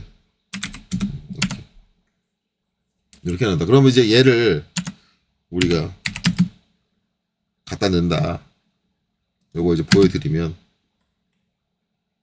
조립도에다 갖다 넣는 거잖아요. 이렇게 갖다 넣으면 지금 이렇게 다 이렇게 겹쳐가지고 이렇게 난리가 나잖아요. 그리고 이제 제가 얘기했죠. 예압이 있으니까 예압 있는 부분 이제 표현하면 이제 이렇게 보여요. 그러니까 이제 저게 설계자가 마음에 안 드시는 분들은 예압 기준으로 안 그려요. 아니, 그러니까 무하중 기준으로 안 그리고 예압 기준으로 그려요. 이렇게 되면 이제 요 선들이 다 이렇게 겹치니까 안 좋으니까 이걸 어떻게 해주면 된다. 조립도 될 때 이렇게 해줘도 된다. 라는 거죠. 근데 실제로 이제 조립도에서 이렇게 해주느냐 안 해줘요. 그냥 다른 방식으로 씁니다. 그래서 이제 어쨌든 이제 그 내용이 이렇게 돼 있다. 자, 그 다음에 이제 6번에서 스프링의 간략 표시라고 나옵니다. 자, 스프링의 간략 표시 방법. 이제 기본적인 룰은 여기서 끝나는 거예요. 스프링의 종류와 모양만을 간략도로 나타내는 경우 스프링의 재료의 중심선만을 굵은 실선으로 그린다. 중심선만은 뭐예요? 여기 센터에서 센터. 요 센터에서 센터. 그러니까 이렇게 되는 거죠. 여기서. 자, 여기서 CEN 이렇게 해서 계속 선으로 이렇게 그려줄 수 있다는 거예요. 있고 이거를 이제 굵은 실선으로 외형선으로 그리면 되죠. 네, 외형선으로 그려서 이렇게 간략하게 표시한다. 근데 이거는 손제도. 손제도 게 그대로 남은 거예요. 네, 손제도. 그러니까 손제도 때도 이거를 다 이렇게 일일이 최소한 단면을 그린다 그래도 원을 도대체 몇 개를 그려야 돼 내가 간격 맞춰가지고. 그쵸? 미치는 거예요 사람이. 네, 손제도 때 저렇게 하라 그러면 미치니까 그 누구도 이렇게 하고 싶지 않겠지. 야, 스프링인 거 알잖아. 근데 선으로 이렇게 대충 스프링인 것처럼 그릴게. 이러고 넘어가자. 이렇게 하고 모든 치수는 뭐예요? 어디다 표시해요? 요목표에다 표시해야지. 그래서 가장 간략하게 그리는 건데 이제 요새 실무에서는 이렇게 그리는 건 없어졌다고 생각하시면 돼요. 이러진 않는다. 그렇게 생각하시면 되고. 자, 그 다음. 자, 제도 스프링의 표시에서 이제 나오는 거. 여기서부터 코일의 스프링 양 끝을 제외한 동일 모양의 부분은 일부 생략하는 경우에 생략 부분의 선지름 중심선에 가는 1점세선으로 나타낸다. 여기 나오는데 이제 원래 외관도를 표현하면 이거라는 거예요. 요건 실제로 이제 케이스 규격표에도 이렇게 그려져 있어요. 이렇게 외관도를 그립니다. 라는 거고 그 다음에 이렇게 외관도를 그렸을 때 요목표는 이렇게 나옵니다. 그렇죠? 이렇게 나온다라는 거예요. 그렇죠? 여기서 보면 이제 표시된 게 뭐가 있냐? 요목표도 우리가 자세히 봐야 되니까 재료, 재질이죠. 재질이 뭐다? 정이 나와 있고 그다음에 재료의 지름 4다. 그러면 이제 요거는 뭐예요? 여기 작은 요 원, 이 선의 지름이 4다. 그렇죠? 그다음에 코일의 평균 지름, 평균 지름이 뭐냐면 여기 중심선, 요 센터에서 센터까지 요게 평균 지름이에요. 평균 지름이 얼마다라는 거고 코일의 바깥 지름이 이제 요 외곽 지름을 얘기해요. 외곽 지름. 그러면은 이제 평균 지름이 요거면 26이니까 거기에 이제 얘가 선경이 4니까 4를 더해가지고 30이 되죠. 왜냐면 여기 절반이니까 4 더해서 30이 되고 이제 여기서는 이제 요렇게만 나왔는데 제가 실무할 때는 바깥 지름만 기입한 게 아니라 인디 안쪽 지름이에요. 코일 안지름 까지 기입해줬습니다. 그래서 지금 26이면 4를 빼가지고 22이다. 이것까지 기입했어요. 그래서 이제 우리가 이제 스프링을 그릴 때 일반적으로 표시하는 게 코일 바깥지름, 그 다음에 평균지름, 그 다음에 안지름 이렇게 세 가지를 해요. 그래서 이거를 이제 기호로 나타내면은 이렇게 되죠. 바깥지름은 DO, 안지름은 D, 그 다음에 안지름이 아니라 평균지름은 D, 그 다음에 안지름은 DI 이렇게 되고 평균지름 같은 경우는 경우에 따라서 DM 중간지름이라 해서 미들 이렇게 표시하는 경우도 있어요. 이거 이제 나와 있는 교과서나 그런 거에 따라 다른데 케이스 규격에서는 그냥 D라고 돼 있습니다. 케이스 규격상에서는 DO, DI, D 이렇게 돼 정의되어 있는데 그래서 이제 저렇게 된다. 근데 지금 여기서는 DI는 안 적었죠. 안찌름은 안 적었어요. 안 적었는데, 제가 실무할 때는 안찌름도 적어졌다. 이제 이렇게 얘기하시는 분도 계세요. 아니, 야, 재료지름 있고, 이거 있으면 나머지는 다 안찌름이든 바깥찌름이든 계산해서 나오는데 뭘 그렇게 하냐. 근데 우리가 이제 안찌름과 바깥찌름을 고려해가지고 설계를 하기 때문에 그게 바로 눈에 보이는 게 좋아요. 그러니까 표현 안 해도 돼요. 그러니까 요 바깥찌름 빼고 싶다 그러면 빼도 돼요. 평균 지름만 있어도 돼요. 그리고 재료 지름만 있으면 돼요. 요 두 개 있으면 안찌름이든 바깥찌름이든 계산해서 나온단 말이에요. 나오니까 그 말은 맞는 얘기예요. 맞는 얘기인데 우리가 도면적으로 설계자가 저걸 사용을 할 때 한번 계산을 해서 사용하는 것과 그냥 바로 읽어서 사용하는 건 달라요. 시간적인 차이가 나기 때문에 좀 더 이제 우리가 설계 계산을 할 때 좀 편하려면, 그리고 그 작업자가 그걸 편하게 보려면 안찌름과 바깥찌름이 모두 표기되는 게 맞아요. 지금처럼 굳이 바깥찌름만 표기하는 거는 이해가 잘 안 가는데, 물론 이제 설계적인 요건에서 안찌름을 고려할 필요가 없을 경우가 있기는 해요. 그럴 때는 바깥찌름만 있어도 돼요. 반대로 바깥찌름을 고려할 필요가 없는 경우도 있어요. 안찌름만 고려될 때가 있는데, 그럴 때는 안찌름만 있어도 됩니다. 네, 그렇죠. 그 상황에 따라서 좀 달라지는 거다. 저거는 이제 유동적으로 좀 표현해 주시면 된다라는 거고. 그 다음에 이제 감김수 있죠. 총감김수 아까 이제 개념 설명했죠. 예, 그 다음에 자리감김수 설명했습니다. 유효감김수가 따로 있다.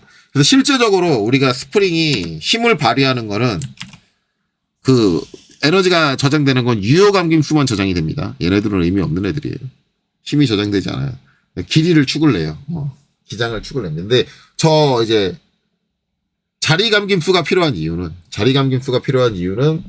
왜 필요하냐? 스프링을 좀 안정적인 상태로 설치를 하기 위해서는 자리가 있는 게 좋아요. 저 마지막 자리라는 게. 끝단에. 실제로 제작할 때 저 자리가 없는 상태로 스프링을 제작하는 경우도 있습니다. 그러면 스프링이 어떤 위치에 놓였을 때 그 자세적인 안정성이 떨어져요. 그러니까 이게 떨어져도 상관없다 그러면 자리 감김을 안 하는 거고, 이제 자세가 좀 제대로 잡혀야 된다라고 생각이 되면 자리 감김을 해주는 게 좋죠.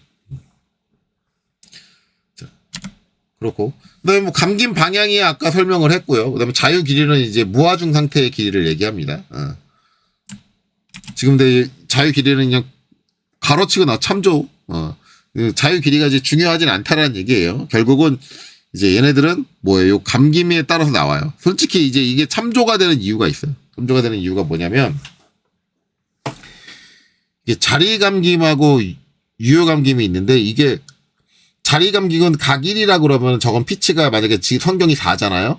4면은 피치가 4란 말이에요. 피치가 4고, 그 다음에 유효 감김은 이제 전체 자유장에서 자리 감김 요 길이를 빼고 남은 길이를 요 유효 감김수로 유효 감김수 9.5로 나눠줘야지 피치가 나오거든요. 피치가. 실제로 이제 그거를 이제 도시화한 게, 여기 있는 값들을 그대로 도시화한 게 지금 캐드에다 그려놓은 거예요. 그러면 피치 값이 대략적으로 어떻게 나오냐면 이렇게 나와요. 딱 떨어지는 값은 안 나오죠. 네. 안 나오는데 이것도 지금 요 피치가 바뀌는 부분을 제대로 안 그린 거잖아요. 안 그린 거니까 제대로 되는데, 저 자리 감김을 해주면 끝에 그 피치 변화 들어가는 부분이 들어가요. 그 피치가 변하는 부분도 제대로 된 피치가 나오지 않았기 때문에 유효 감김으로 볼 수가 없어요. 그래서 그 길이가 우리가 도면상으로는 이렇게 80으로 그렸는데 80보다 약간 더 길게 될 수가 있어요. 딱 80에 맞는 게 아니야. 자리 감김을 해버리면 저렇게 딱 제작이 안 돼요. 그래서 이거를 가로를 치는 거예요. 우리가 도면상에 그렸을 때는, 설계상에서 생겼을 때는 80이라고 생각하고 그렸는데 실제 만들어질 때는 여기가 이 자리 감김 때문에 약간의 편차가 발생을 할 수 있다라는 걸 고려해서 그냥 가로치고 표시하는 거예요. 그래서 참조로 표시하는 겁니다. 그거 잘 이해하시면 돼요. 꼭 80이 나오진 않는다. 자, 그 다음에 스프링 상수값이 적히고요. 이게 제일 중요해요. 스프링 상수. 이제 보시면 단위가 제일 중요한데 나중에 이제 계산식에서 나오겠지만 뉴턴 퍼 밀리미터입니다. 자, 뉴턴은 뭐의 단위예요? 뉴턴은 힘의 단위예요. 힘. 그럼 무슨 얘기냐면, 얘가 이 스프링이 요 80이잖아요. 80인데 1mm 눌려가지고 79가 된다. 그러면 얘가 저장하는 힘이 얼마냐? 15.3 뉴턴이다. 그러니까 내가 여기서 딱 1mm 눌렀다가 손을 땅 떼면 얘가 미는 힘이 얼마다? 15.3 뉴턴이다. 이제 여러분들 이제 단위, 여기서부터 이제 전공 교육을 받은 사람과 안 받은 사람이 차이가 좀 나는데, 단위가 여러분들이 익숙하게 뭐예요? 여러분들이 익숙한 단위 이거예요. 킬로그램. 우리가 힘을 생각할 때도 킬로그램, 정확히 말하면 힘이면 10kg 폴스죠. 네, 킬로그램 폴스를 생각을 해요. 그러니까 우리나라에서 이제 킬로그램을 많이 사용하는 이유가 뭐냐면, 감이 잘 오잖아요. 100kg으로, 몸무게가 100kg인 사람이 짓누르고 있구나. 100kg 폴스를 하면은, 몸무게 100kg인 사람이 올라와서 짓누르고 있구나. 그러니까 힘에 대한 감이 잘 오잖아. 근데 우리나라 사람들은 뉴턴을 가지고 힘을 얘기를 하면은 감이 안 와. 그렇죠? 자, 그럼 이제 킬로그램 폴스와 뉴턴은 어떻게 될까요? 네. 뉴턴은 킬로그램 폴스에다가 9.8을 곱해줘야 돼요. 9.8이 뭐죠? 중력, 가속도. 요 얘기가 나오죠. 요거 이제 예전에도 얘기 한번 나왔어요. 나왔는데 9.8을 곱해가지고, 그러니까 만약에 1kg 폴스다 라고 하면 9.8을 곱해서 뉴턴은 뭐예요? 9.8 뉴턴이에요. 이것도 대략값이 원래 9.8 몇 하고 무한도수 가요. 예. 어쨌든 9.8 뉴턴이다. 근데 이것도 더 실제 설계할 때 간략하기 위해서 9.8이면 10하고 가깝잖아. 그냥 10 곱해서 그냥 10뉴턴이라고 얘기하시는 분도 계세요. 실무에서. 힘 더 세게 고려돼서 나쁠 거 없잖아. 그치? 그럼 힘 더 버틸 수 있다는 거잖아. 그냥 10뉴턴으로 하자. 계산하기 편하게. 이렇게 하시는 분도 계세요. 근데 정확히 말하면 이제 9.8이죠. 그럼 이제 중력가속도를 곱한다 그러면, 뉴턴은 힘에다가 중력가속도를 곱한 거구나. 라고 이렇게 외우시는 분들이 계세요. 이게 잘못된 교육의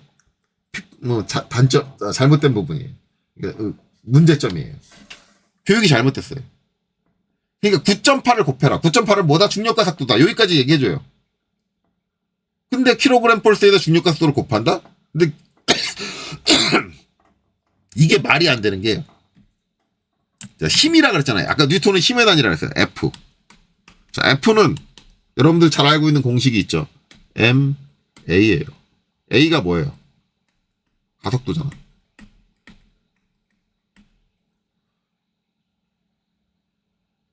자, 그러면 킬로그램 폴스가 있어.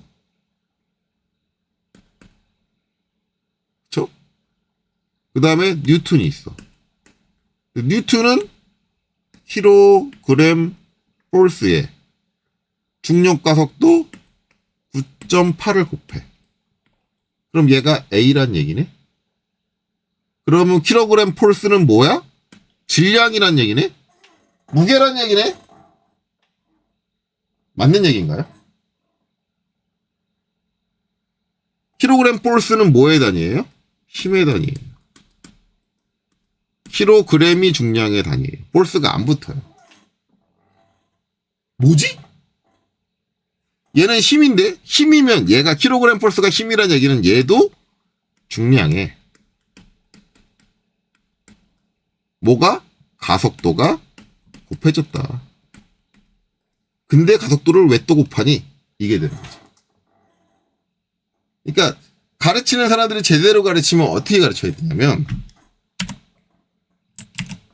자, 킬로그램 폴스는 킬로그램 중량에 중력 가속도를 곱해요. 가속도를 곱해요. 근데 중력 가속도를 곱하면 뭘 곱하냐면, 얘는 단위가, 가속도의 단위가 두 가지예요. 두 가지.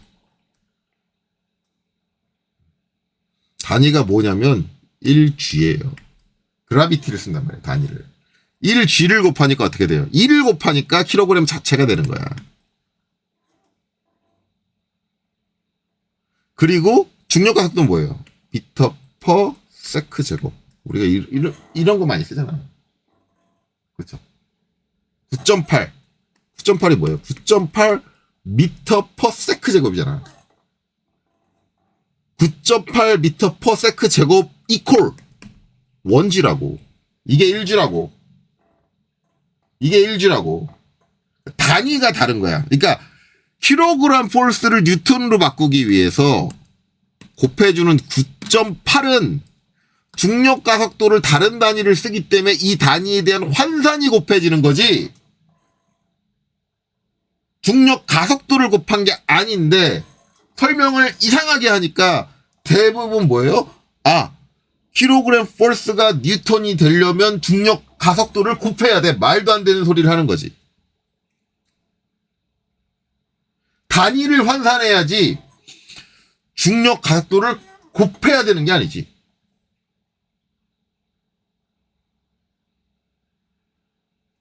자, 이 뉴턴은 우리가 뭐라고 하나요? SI 단위계라고 합니다. SI 단위계. 그래서 일반적으로 대학 교수님들은 항상 강조해요. 자, 우리가 역학적인 계산을 할 때는 국제적인 표준인 SI 단위계를 쓰는 게 맞습니다. 라고 얘기합니다. 그쵸? 맞아요. 맞는 얘기인데. 왜냐면 국제적으로 통용되니까. 근데 SI 단위계의 뉴턴을 쓰게 되면 우리는 뭐가 감이 잘 안 와. 이게 어느 정도 힘인지. 그럼 실무에서는 뭘 더 많이 쓰느냐? 실무에서는 킬로그램 포스를 더 많이 씁니다. 제가 일했던 것에 한해서는. 근데 이것도 회사마다 달라요. 자, 회사에 있는 대부분의 설계자들이 SI 단위계 맹신자다라고 하면 뉴턴을 많이 쓰고요. 회사에 다니는 대부분 사람들이 그냥 일반적인 감성을 갖고 있는 사람이다. 그럼 킬로그램 포스를 더 많이 씁니다. 근데 제가 다녔던 회사는 SI 단위계는 감성적으로 맞지가 않아가지고 킬로그램 포스를 썼죠. 뭘 단위를 뭘 썼든 환산만 제대로 해서 쓸 줄 알면 된다라는 거예요. 그래서 이제 저 스프링 상수 같은 경우는 15.3이라고 나오는데 저거를 이제 킬로그램으로 바꾸고 싶으면 저기서 9.8을 나누면 돼요. 그래서 한번 해볼까요? 컬 15.3 나누기 9.8 해주시면 1.5 즉 얘가 1mm 압축됐을 때 1.6이네요. 1.6 킬로그램 포스의 힘을 nen다. 얘가 즉 10mm가 압축이 되면 즉 1cm가 압축이 되면 뭐가 16kg 포스가 된다. 대략 16kg의 물체를 밀어낼 수 있는 힘이 된다. 그런 식으로 생각을 하면 된다. 그래서 이 스프링 상수가 제일 중요합니다. 결국 우리가 작용하는 작용 위치, 만약에 여기서 내가 한 30mm 압축을 할 건데 여기서 작용하는 힘이 뭐 만약에 30mm에서 작용하는 힘이 90kg 포스가 돼야 된다. 90kg. 그럼 어떻게 해요? 30mm니까 이걸 30으로 나누겠죠. 그럼 1mm당 저거는 3kg 포스가 나와야 스프링 상수가 3kg 포스가 나와야 밀어줄 수 있는 게 되고 저 스프링 상수를 맞추기 위해서 설계를 진행합니다. 스프링 설계. 내가 작용하는 작용압을 맞추기 위해서. 그래서 스프링 설계는 그런 개념으로 접근이 된다. 그래서 가장 중요한 게 뭐다? 결국 이 스프링 상수를 맞추는 게 우리의 관건이 된다. 그러니까 내가 어차피 기구에서는 얘가 어느 정도 동작을 한다는 게 이미 다 정해지기 때문에 얘가 얼마 동작했을 때 어떻게 되고 내가 작용압을 어디까지 쓸 건데 그런 게 나와가지고 그렇게 정의가 된다라고 보시면 되겠죠. 자, 그 다음에 요거는 솔직히 저는 실무 때 안 썼어요. 지정 최대 압축. 이 지정 최대 압축은 뭐냐면 지금 내가 80mm로 설계를 했잖아요. 근데 얘가 70mm까지 압축이 되면 그러니까 10mm가 압축이 된 거죠. 힘이 얼마가 나온다. 를 예시를 해주는 거예요. 근데 아까 뭐예요? 10mm 압축했으니까 15.3이니까 어떻게 돼요? 153 뉴턴이 나오는 거죠. 거기서 이제 플러스 마이너스 10%의 오차가 있을 수 있다라고 표시해 준 거고 그때 발생되는 응력이 이렇게 된다. 응력 계산하는 공식은 따로 있습니다. 그걸 통해서 이제 응력이 저렇게 된다. 저 응력을 따지는 건 뭐예요? 응력을 따지는 건 요 재료 때문에 그렇습니다. 예. 재료가 버틸 수 있는 응력 내에 들어오느냐를 가지고 따지기 때문에 응력을 따지는 거죠. 발생 응력이 저 재료가 버틸 수 있는 응력이다라고 표시해 준 거죠. 최대 압축은 뭐냐면 이거를 이제 완전히 밀착시키는 걸 얘기를 해요. 밀착시키는데 완전히 밀착시키면 이제 밀착 길이가 어떻게 되느냐? 그게 또 관건이죠. 자, 밀착 길이는 이제 어떻게 되느냐. 원래 이제 얘가 감김수, 총감김수가 11.5예요. 그럼 완전히 밀착시키면 이론상으로는 얼마가 되냐면 손의 굵기가 44니까 이 곱하기 4를 해서 40, 자, 5니까 20이겠죠. 그러면 46mm. 46mm가 돼야 돼. 최대 압축은 46mm가 돼야 되는데 여기 길이가 얼마다? 55다. 무슨 얘기냐면 자, 실질적으로 이제 선의 두께가 다 완전히 맞물릴 정도까지 눌러주면 46mm가 맞아요. 이론적으로. 왜냐면 감김수가 11.5니까. 이게 맞는데 실제로 그렇게 못 누른다는 얘기죠. 그렇게까지 완벽하게 밀착될 때까지는 못 누르고 우리가 이제 사용할 수 있는 적정 상태에서 최대 압축을 해주면 55다. 55까지 압축을 할 수 있는데, 그러니까 그렇게 되면 이제 요 하중은 이제 55까지 압축을 하면 80에서 55를 빼면 25가 되겠죠? 25 곱하기 15.3이 되겠죠. 그러면 25 곱하기 15.3 해주면 382.5가 나오네요. 점은 빼고 썼네요. 그래서 그때 하중은 이거다. 그러니까 얘가 이제 무리가 안 가는 정도로 최대를 압축하는 게 55고 그때 사용할 수 있는 하중이 382다. 그러니까 얘가 지금 내가 70mm, 그러니까 얘는 이렇게 생각한 것 같아요. 내가 10mm 압축할 때 상황과 최대 압축 상황을 모두 고려해서 요 범위 내에서 네가 사용 레인지를 정해라. 라는 거예요. 그러니까 제가 봤을 때는 이 지정을 예압을 건 것 같고, 예압. 자, 예압 상태가 요 정도야. 라고 건 것 같고, 자, 최대 상태가, 요 정도야. 발생할 수 있는 에너지가 요거야. 그러면, 자, 예압과 이거 사이에서 네가 적정하게 산정해서 스프링을 사용해. 단 이걸 넘어가서 쓰지 마. 자, 그렇게 제기를 하는 거죠. 자, 이거 넘어가선 쓰지 마. 그래서 사용 범위를 표현해주기 위해서 지정과 최대 압축을 해준 거다. 그래서 제가 봤을 땐 예압과 요 최대 압축을 준 건데, 일반적으로 이제 설계할 때는 최대 압축보다는 사용 압력을 직접적으로 봅니다. 그 압력을 타깃해서 봐요. 자, 밀착 길이는 아까 얘기한 대로 최대 압축이 아니라, 더 작죠. 그래서 요거는 오히려 더 작게 표시했어요. 오차가 있으니까. 44가 안 나오죠. 예, 선 굵기가 4니까 요 선 감김수 대로하면 46이 나와야 돼요. 근데 이제 44까지 표현을 해줬네요. 간단하게 계산한 것 같아요. 저렇게까지 밀착할 수 있어. 라고 표기를 해준 건데, 그렇게는 안 된다. 자, 그 다음에 포일 바깥쪽 면의 경사. 근데 이거는 코일의 경사를 얘기하는데 뭐냐면 이거 얘기하는 거예요.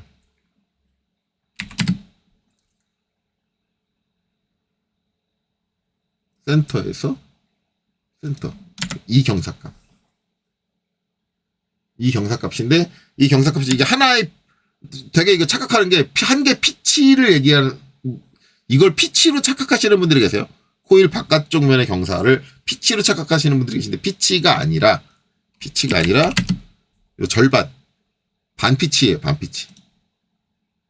요 값을 얘기해요. 그래서 지금 이제 얘는 4 이하다. 그쵸? 3.7이니까, 3.78.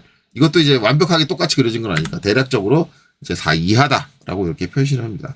그리고 이제 코일의 끝부분의 모양, 아까 얘기한 대로 요 끝에 마감 처리를 어떻게 하느냐, 그거는 이제 다음 시간에 볼 요 문서에 있을 건데, 여기에 있을 건데, 아까 잠깐 봤죠.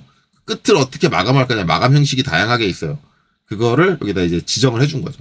마감을 어떻게 할 거다. 그리고 이제 표면 처리는 이제 요 스프링의 이제 표면 처리 어떻게 하냐, 쇼트 피닝 후에 이제 방청류를 도포한다. 그렇죠? 그렇게 해서 마감 처리, 후 처리까지 지정이 돼 있다. 라는 거고. 그 다음에 이제 요거 말고도 이제 요런 식으로 예시돼 있는 것들이 상당히 많아요. 근데 그건 제가 다 잘랐습니다. 잘랐고, 그 다음에 이제 나오는 게 뭐냐면, 이제 아까 얘기했던 여기 처음에 나왔던 것 중에 이제 외관 형상을 그리면 이렇게 되고, 이게 안 좋으면 이렇게 단면, 요 선경을 표시하고 싶다 그러면 단면을 잘라서 그려줄 수 있다라는 게 되고, 이제 여기서 제일 마지막 쪽에 나오면은 어, 뭐야. 이거.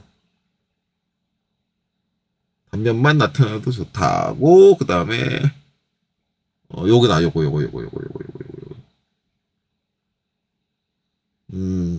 아닌가? 단면도에 나타나도 좋다.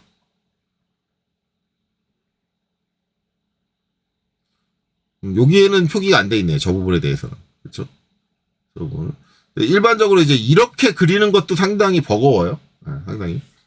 물론 이제 캐드에서 그린다라고 하면은 이제 요거 하나 그리고 요거 하나 그리고 대칭 요건 이제 대칭으로 처리하면 되겠죠. 대칭으로 처리하고 요거는 이제 어레이로 처리할 수 있어요. 어레이로 처리할 수 있긴 한데 어찌 됐든 이제 번거로운 건 사실입니다. 그래서 일반적으로는 이제 이렇게 외관 표시를 할 때도 좀 줄여서 그리고 싶다. 그리는 양을 줄이고 싶다 그러면 중간을 이렇게 비워줄 수 있어요. 비워줄 수 있는데 대신 요 선 중심에는 중심선으로 이렇게 연결해서 표현해줘야 됩니다.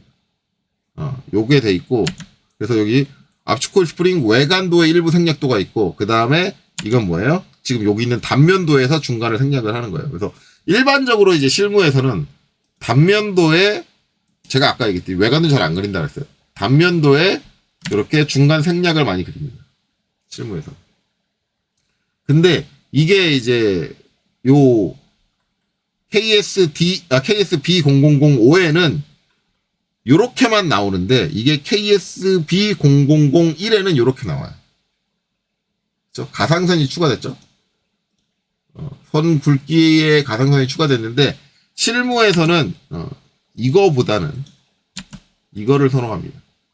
이래야 스프링의 영역이 좀 제대로 표현되는 것 같기 때문에 이런 식으로 표현하고 아까 제가 말씀드린 대로 이제 예압이라든가 아니면 가동압, 작동압 같은 경우는 추가적으로 그 위치를 표시해서 표기해 주는 경우가 있다라는 것까지 아시면 돼요. 그래서 제도적으로는 이렇게 처리된다. 이제 솔직히 제가 이제 이 영상 계획했을 때는 1시간 내에 요 뒤에 이제 밑에 있는 설계, 이 다음에 설계 기준이거든요. 설계까지 다 설명하자라는 목표로 이제 했는데 어림도 없네요. 어림도 없어요. 그래서 그렇다. 실제 실무에서 이제 뭐 이거 다 그리냐라고 하면은 실무에는 이제 솔직히 말하면은 스프링 자동으로 그려주는 소프트웨어가 있어요. 그래서 설계만 하고 그리는 건 그 소프트웨어한테 맡긴다. 그렇게 보시면 돼요. 근데 그거 그리는 방식이 솔직히 말하면 이 방식으로 그려주거든요. 그래서 그거 그렇게 그린 다음에 중간에 거 다 지우고 이렇게 수정해주는 작업을 해줍니다. 그래서 이게 뭐 이제 이 정도 그리는 건 어려운 게 아니기 때문에 여러분들이 스프링 설계만 제대로 했다 그러면 직접 그리시면 돼요. 그래서 스프링은 이제 우리가 제도적으로는 이렇게 표현이 된다. 그리고 제도적 규칙이 그런 게 있다. 그리고 용어표는 이제 이렇게 된다.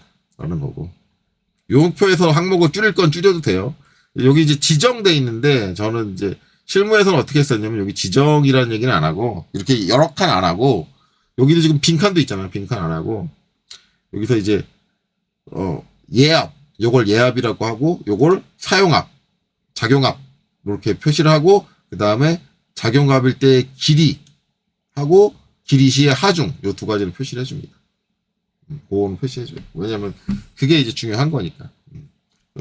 그렇게 줄이고 그 다음에 뭐 밀착 길이 같은 거는 어차피 우리가 작용 포인트에 맞춰서 설계를 했기 때문에 안 써요. 안 쓰고 솔직히 밀착 길이 같은 경우는 나중에 이제 양산품 스프링 양산하는 회사에선 필요해요.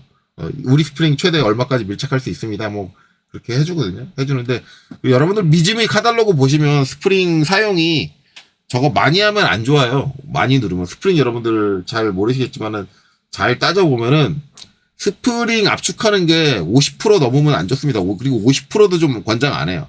그냥 권장은 거의 대부분 스프링 전체 자유장이 있으면 자유장 길이 대비해서 한 30% 눌러주는 거 권장합니다. 30%에서 40%? 그 정도. 50%는 이제 거의 최대라고 보면, 맥스라고 보면 되고, 그 이상은 안 눌러주는 게 좋아요. 왜냐면 이게 많이 누르면 많이 누를수록 변형이 크면 클수록 강한 힘을 낼 수 있긴 한데, 스프링이 빨리 파손이 돼요. 스프링은 소모제입니다. 계속해서 변형이 가면은, 피로 누적이라고 하죠. 피로 누적이 발생을 하기 때문에, 이게 어쨌든 변형을 통해서 어떤 동작을 하는 금속 재료들은 지속적으로 기본적으로 갖고 있는 무성체 깎여 나간다고 생각하시면 돼요. 한 번 변형이 일어나면 물성치가 좀 줄고, 한 번 변형이 또 일어나면 물성치가 좀 줄고 해서 나중에는 실제로 그 재질이, 부러질만 정도의 하중이 아닌데 부러져 버리는 경우가 발생을 해요. 이걸 이제 피로라고 하거든요. 피로가 쌓여요. 근데 그게 변형이 크면 클수록 많이 쌓이는 거죠. 그래서 이제 스프링을 좀 안정적인 조건으로 쓰려면 30-40% 내에서 전체 자유장 대비 30-40% 내에서 사용하시는 거를 권장을 합니다. 물론 이제 그런 내용은 이제 케이스 규격에는 안 나와 있어요. 여기에는. 나중에 계산식 하는 쪽에 나오나? 이쪽에는 제가 정리한 거에는 안 나와요. 아마 저거 이제 피로 계산하는 쪽에 따로 나올 거예요. 자, 어쨌든 그렇습니다. 그래서 당초 계획보다 이제 영상이 좀 많이 늘어졌는데 어쨌든 이번 영상 여기까지 하고 마치도록 하겠습니다. 여기까지 보시느라 수고 많으셨습니다.